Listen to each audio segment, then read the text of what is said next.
Your credit score can literally mean the difference in you building your personal wealth and getting good deals on real estate. In this video, I'm going to talk about different ways to raise your credit score. My name is Jared Allison. This is Morning Cup of Real Tea.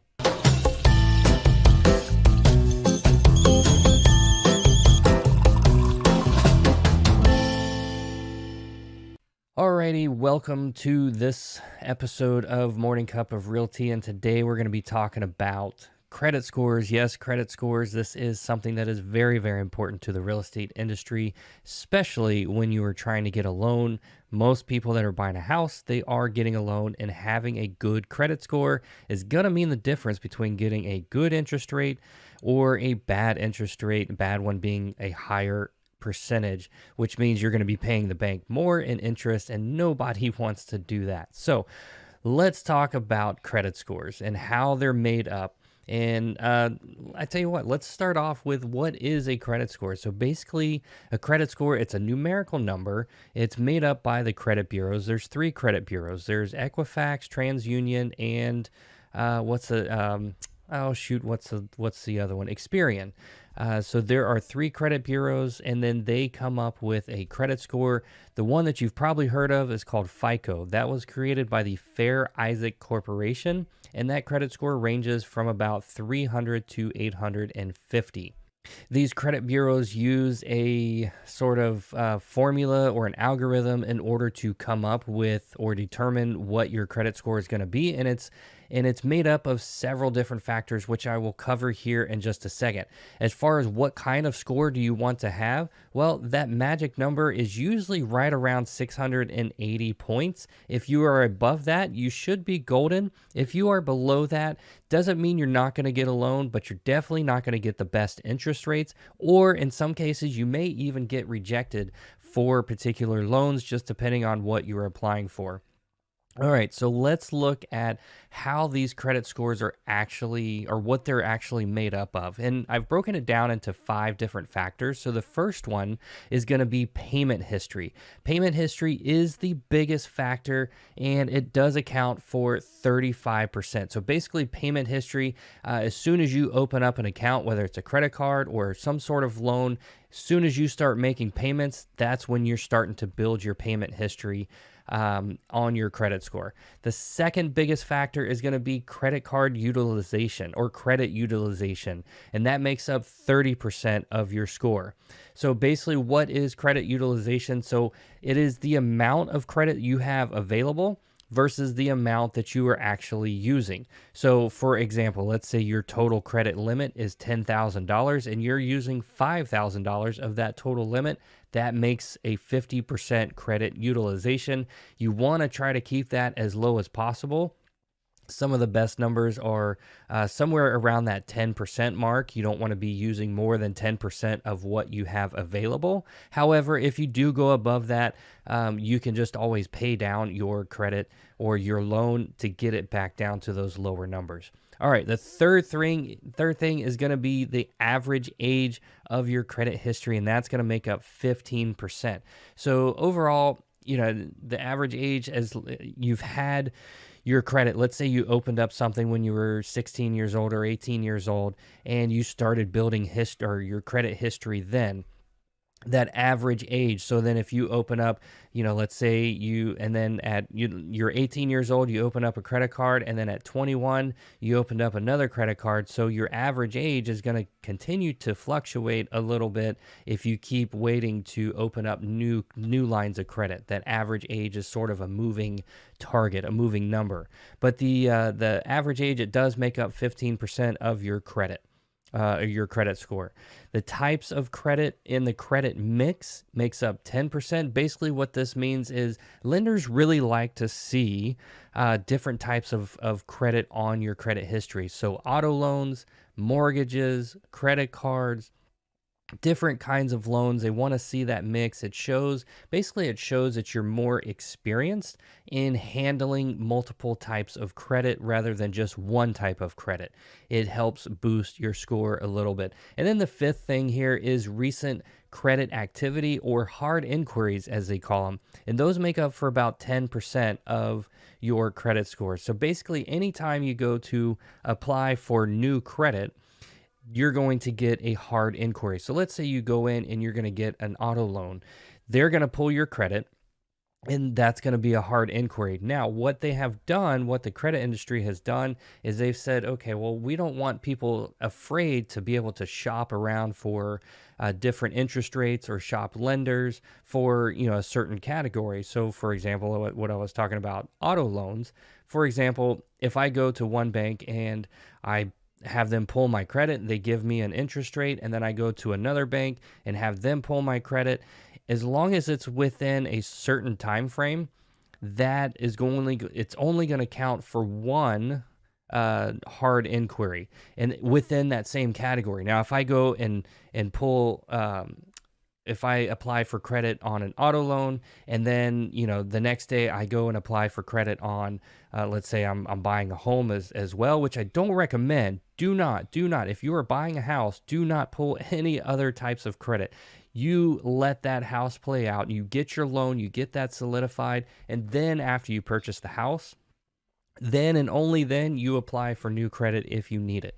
But back to the point, if I apply for an auto loan and then the next day I apply for a mortgage, then that's going to be two separate hard inquiries, because it's two different categories. I have an auto loan and then I have the mortgage. Okay. So those are really the 5 things that make up your credit. So now let's get into actually, how do I build my credit? How do I raise my credit score? And here's the thing. So I've had bad credit in the past, and I've gone in and I've tried to rebuild that credit. You got to, pay debt off. You got to, do certain things. But the biggest step is just taking a hold of it, finding out what your credit score is going to be, what is on your credit report, and then start chipping away at certain things to make or to improve your credit score. So how do I find or how do you find your credit report? So there's a few different ways, and one of the ways that I do it is using creditkarma.com. So Credit Karma is a really nice layout. And I'm not sponsored by them or anything, but they have a really nice layout. You go on there and you have to put in your social security number and some other information, but that's so they can pull information from your credit or your credit history. They will also give you some sort of a credit score. It's not going to be the same as what your FICO score is going to be. There's a chance that it may, your Credit Karma score may be a little higher. It may be a little lower than what it actually is when you go to apply for credit. So don't take that score exactly for what it is, but it does give you a really good baseline as to what your score may be. So Credit Karma is one of them. Some of your credit card companies, they actually offer access to your credit report as well as a certain type of credit score. Sometimes some of them will offer the FICO score. Some of them have their own scoring system that they use.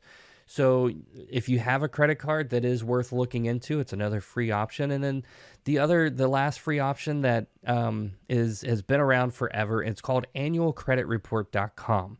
So you can go to annualcreditreport.com, put in your information, and you get one free report and score every year. It's completely free, but you can do it once a year, and you pull all that information that's on your credit history. If there's a company out there that's telling you to pay for a subscription to your credit report or your credit score or anything like that, just go buy, or don't buy it. Just bypass it. Don't purchase anything. There's enough free options out there that you don't have to pay for anything like that.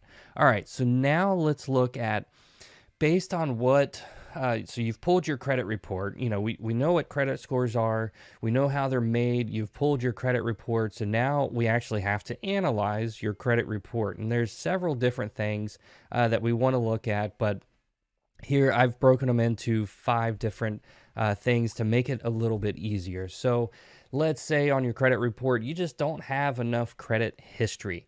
Well, there's not a whole lot you can do about the history other than just start establishing some credit. If you're young, maybe you're 18, you just turned 18 and you don't have any credit yet, that's fine. You have to start somewhere. Okay, so um, there is one other thing you can do though. If you don't have that credit histories, you can actually, or I tell you what, we're going to talk about that here in just a second. So let's get through to actually what to look at on your your credit report. So number one, you don't have enough credit history. Number two, have you made any late payments? Maybe one or two late payments, three, or hopefully not more than three or four, because man, if you start getting into late payments, where you have three or four, that just really hurts your credit score. Because remember, late payments were, I believe, it was around 30% of late, or that's what makes up 30% of your score. So when you start having three or four or more late payments, that is a huge detriment to your credit score. And those actually stay on your credit report for about 7 years. So basically it's like 7 years of bad luck. It's like breaking a mirror. You have 7 years of bad luck. But there are ways around that, and I'm going to talk about that here in just a few minutes. Okay, so the third thing that you're going to look for on your credit report, you want to see if any of your accounts, any of your loans are in collections. If they are in collections, there are some things that can be done, and I'm going to get to that here in just a second. But you want to look and then take note of what the names are. But basically what collections means is you had a loan that was typically more than 180 days past due. Once it's 180 days, and that's not always the same case. Some banks, some lenders will do it after 60 days, 90 days, some of them, after a year. But the typical one, usually if it's 180 days late, basically what happens is that lender is going to charge off that loan, and it's a complete write-off. They've lost the debt. They're not going to, they're not going to recover it. But what happens is they take that loan, they package it, and then they sell it to a third-party collection agency. If you've heard of a collection agency, you don't want to be on their list, because they will do anything within that's supposed to be legal. They're not allowed to, they have laws and guidelines that they have to abide by, but they will call you nonstop. They will continue to call you until they get, some sort of payment out of you. But these third-party collection agencies, they actually buy these loans for literally pennies on the dollar. So they're buying these loans for pennies on the dollar. So let's say you had a $5,000 loan, and I'm just making these numbers up. I don't know for sure. But you have a $5,000 loan that went to collections. Chances are, that collections company, maybe they spent, maybe they paid $500 for that loan, or $1,000 for that loan.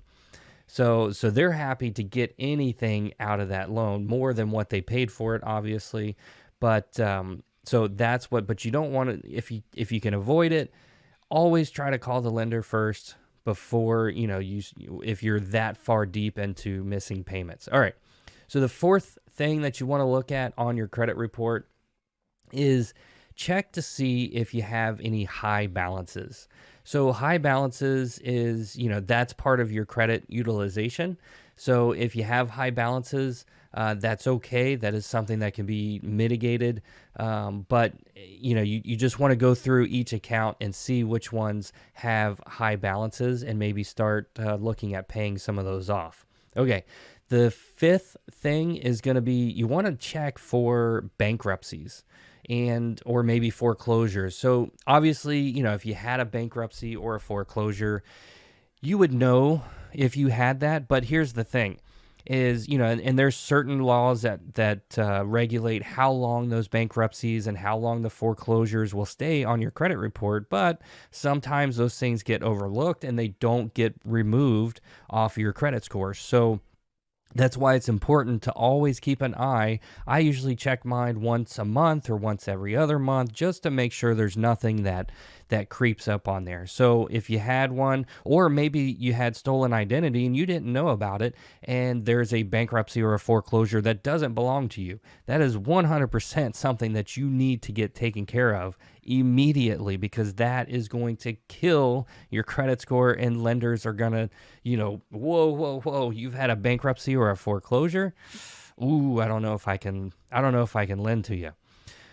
So so you've gotten your credit report, we've gone through it, we've looked at how do we, what are some things that catch our eye on the credit report. So now let's start talking about how do we actually boost our credit. Okay, so we know what's on our credit report. So not everything is going to be a quick fix. However, there are some things that will help improve your credit score quicker than others, but nothing's going to happen overnight. You have to give it a little bit of time. Some things will happen within a few days or even a week. Other things, it may take a month. So, but the story, the story here is you have to get started on it at some point. You can't wait till it's time to buy a house and then all of a sudden you're like, oh, I need to raise my credit score. Well, here's what's going to happen is you're going to realize that you have to raise your credit score, and then you're going to start missing out on deals because you can't get a loan. So it's very, very important to start this credit score process early on in the home buying process, because like I said, you don't want to wait till the last minute, because some of these things can take a week or 2 weeks or a month or 2 months, depending on what we're doing. So how do we boost our credit score? So the first thing, and I've broken this group into 5 different categories as well. So just to make it a little bit easier. So if you don't have enough credit and you want to increase your credit rather quickly, or you don't have a good credit history, there are a couple of things that you can do. Is obviously start applying for credit early. Let's say you're not going to buy a house for a year or two. Go ahead and start applying for credit now, so then that way you have some sort of credit history. One of the other things you can do is be added as an authorized user. And this is usually done for, parents will do this for their children, or, family members for other family members, or if you have a really close friend that's trying to build their credit and you trust them to add them as an authorized user. And this is going to be done like on a credit card. Now, you don't actually have to give them the physical credit card. You can hold that on for yourself. However, you're adding them on as an authorized user to that card. And what this does is it now attaches your credit history to that person. So if you're trying to raise your score, that's a really, really good way to boost your score rather quickly. So you can, if you know somebody, then you can have them add you on as an authorized user, and then your or their credit background gets attached to your credit account, and then therefore is going to raise your credit score. Now, there are some caveats to this. Obviously, the first big one is if you want to be an authorized user on somebody who has really good credit. If they're missing payments and they have bad credit, then attaching your name to them is only going to hurt you. So you want to have somebody that actually has good credit and a good credit score. The other thing to this is some of the banks are getting wise to this, and they're only allowing certain things to transfer to your account if you're the authorized user.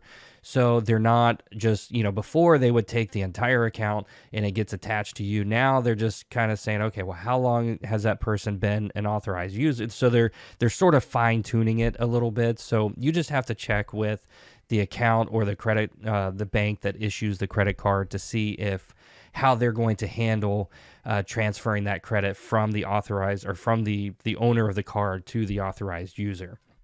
Okay, so number 2 is going to be pay off some of those high balances. Okay, so if you have high balances on your credit history, on your credit report, that's okay. You can pay off some of those balances, and that's going to start helping break up that credit utilization.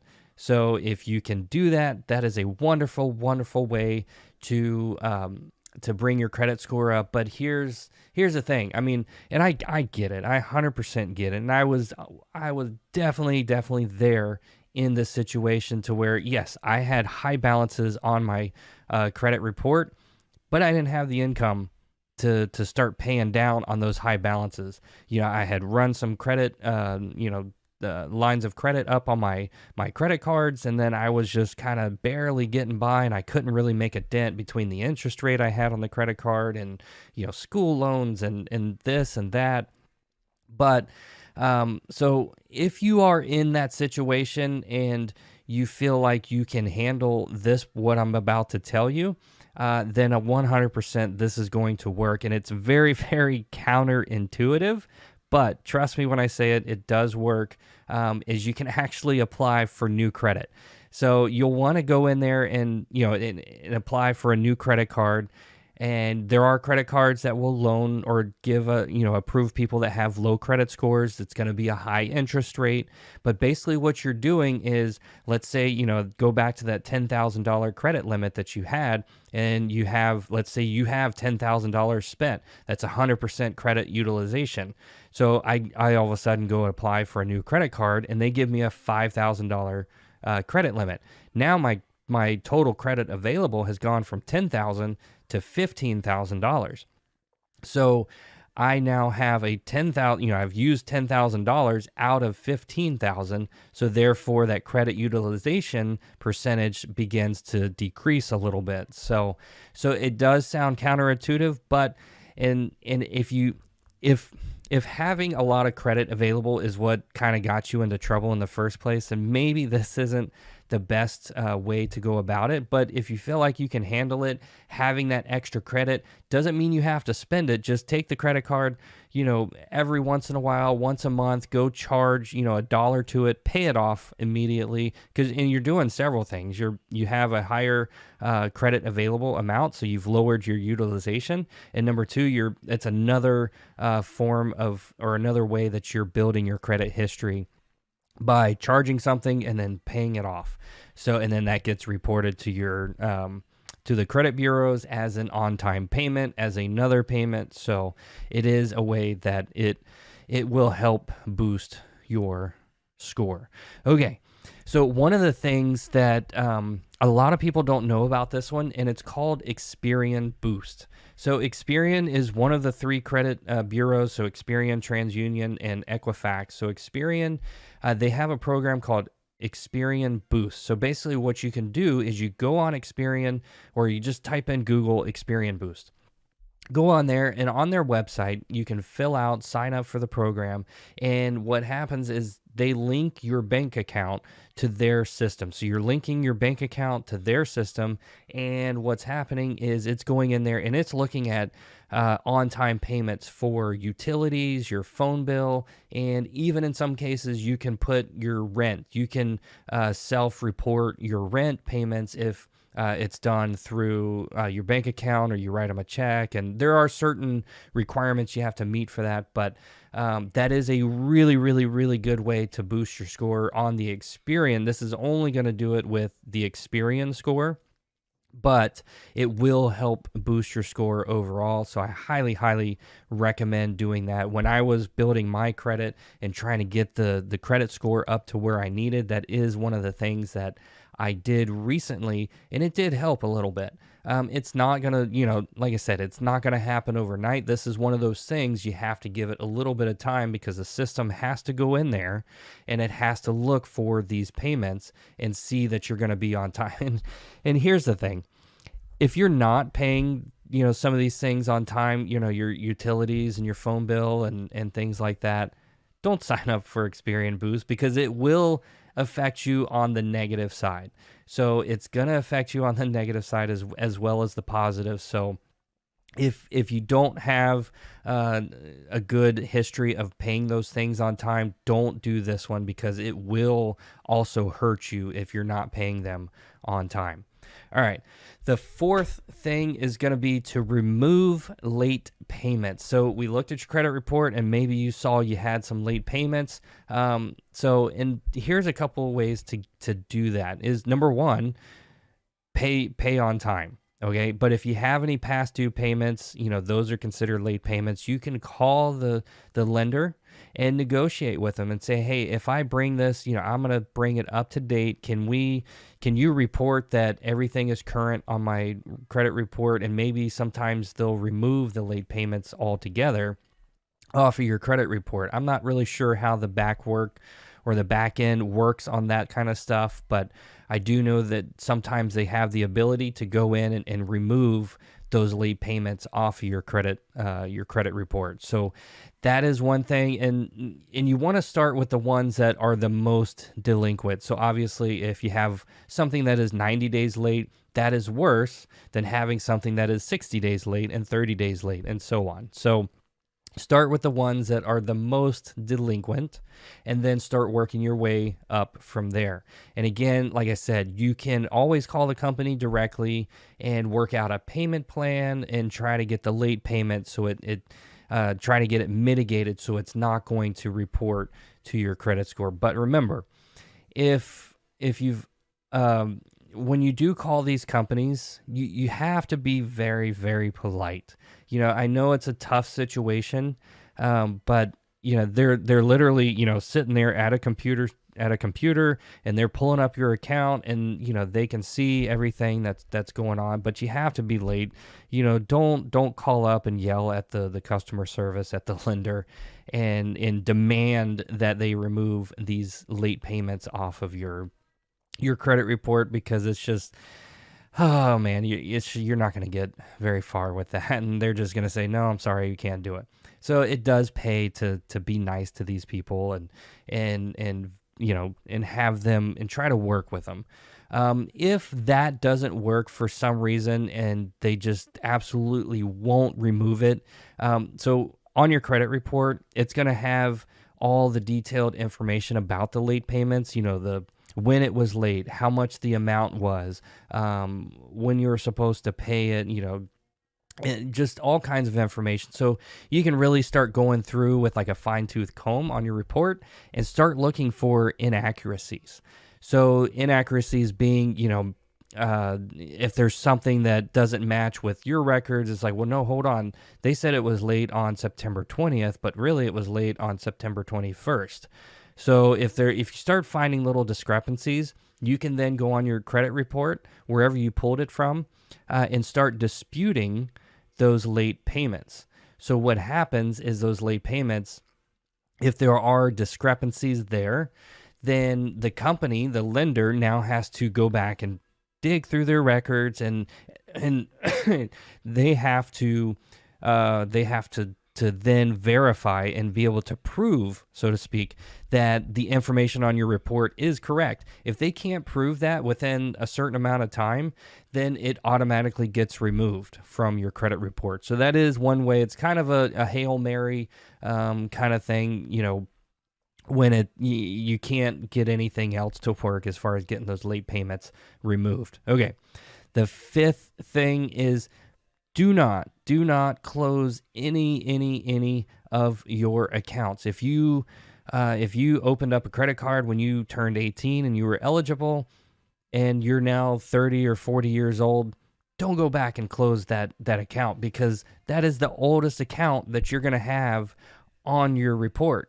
And as soon as you close that average age of your credit history just moves up. So when you start closing these accounts, that's one thing that happens. The other thing that happens is your credit utilization, your available credit now shrinks, because you just got rid of a credit card that maybe you had a $2,000 limit on. So you've just reduced the amount of credit available and therefore increased your utilization. So don't close any accounts. I know I've heard the stories too where people have said, well, no, if you're not using that card, you might as well close it. That is true if it has an annual fee and you don't want to pay that annual fee anymore. Yeah, you can close those, but before I would close those, I would call the lender, I would call the credit card company, and I would ask them if there's any way they can put me on a credit card or an account that doesn't have an annual fee. Chances are they'll probably try to work with you because they don't want to lose your business. Don't tell them you're not using the credit card, but they don't want to lose your business. So they're going to try to work with you. And if they won't, then, at some point, if the annual fee is too high and you don't want to pay it, then you're going to have to cancel it. But don't just arbitrarily cancel old credit cards just because you don't use them. Just keep track of them, keep them in a spreadsheet, keep them written down somewhere of what you have, and then maybe just every, one or 2 months, just, go buy a gift card, for a couple bucks, pay it off, and then that keeps the account active, because they will automatically close these accounts if you don't use them for a certain amount of time. I just had a Capital One card that I hadn't used it in a while. I had forgotten about it, and they sent me an email and they sent me a letter saying, hey, if you don't use this card within the next 30 days, we're going to go ahead and close this account. So I went ahead and bought a couple of things and paid it off. And so that way that account stayed open, so it didn't reduce my amount of credit available to me. So those are the ways to raise your credit score. Those are going to be the best ways and the quickest ways. But if you still have questions about it, you can always reach out to me directly. Leave me a comment in the comments down below, or just send me an email or a text message, or give me a call. We'll talk about other ways to raise your credit score, and I have some contacts that I can put you in touch with as far as raising your credit score. But should you hire somebody to help you raise your credit score? What I would do is, if you're not comfortable, 100% not comfortable with doing, any of this stuff, then maybe look into hiring somebody that can help raise your credit score. But I would at least give it a go. I would do a minimum of pull your credit report and look at your credit score, because then you can start looking at these things and just go line by line and just, see what you can do. Make some of these phone calls to the lenders and start negotiating and saying, hey, I've got a past due balance. And sometimes you can even negotiate a lower amount. Maybe you owe them $5,000 and, you negotiate, hey, I'll give you $3,000. That's what I have right now. So sometimes they'll go for that, because what's going to happen is the credit card company is just going to charge off that loan and write it off as a loss and sell it to a collection agency for pennies on the dollar. So you're paying, so there's ways to do that for free. I would highly recommend doing that for, on your own, just to save some money, because chances are what you're paying a credit card or a company that is going to help you raise your credit score, you could use that money to pay down on some of those balances. So I would go it alone, but there are some good companies. I'm not going to mention any of them here, but but essentially raising your credit score, this is going to open you up to so many opportunities, and, getting lower interest rate, and, you're not paying out the, what on interest to the banks, because now you have a decent credit score, you're getting lower interest rates. Now you can start building your personal financial wealth, meeting your wealth goals or whatever they may be. So, like I said, if you have questions, reach out to me. My name's Jared Allison. Thanks for watching Morning Cup of Real Tea. We'll see you next time.